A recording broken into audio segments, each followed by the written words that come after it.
Pagdating niya ng bahay, cellphone agad niya yung aatupagin niya. Na kung ano nung pinopost, puro nakaw video naman. Siguro hoping siya na magiging famous at magiging sikat na vlogger. Sira na yung peace of mind ko at hindi na ako natutuwa sa ginagawa niya.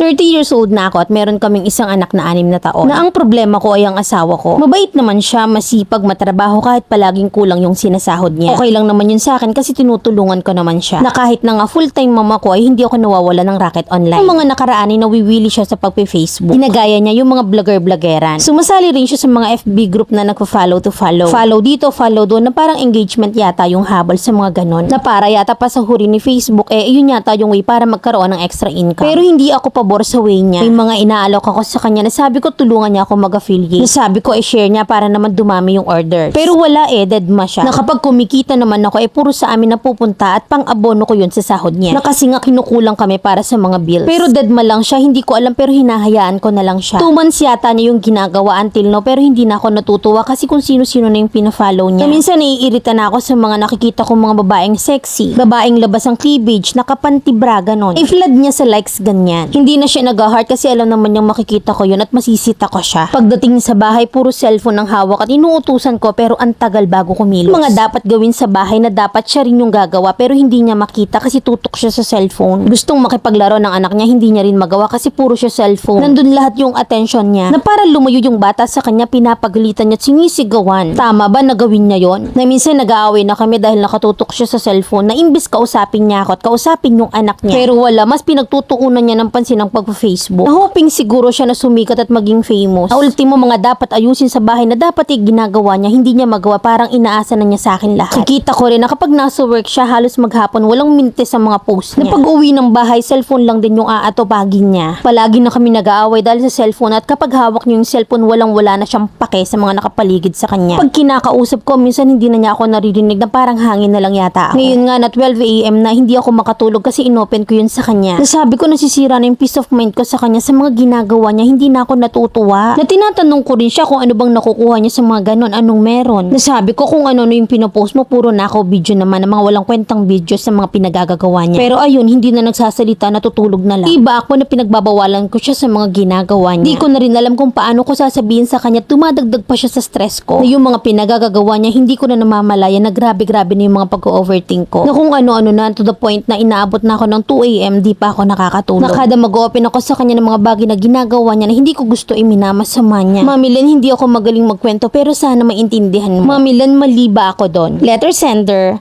Raquel.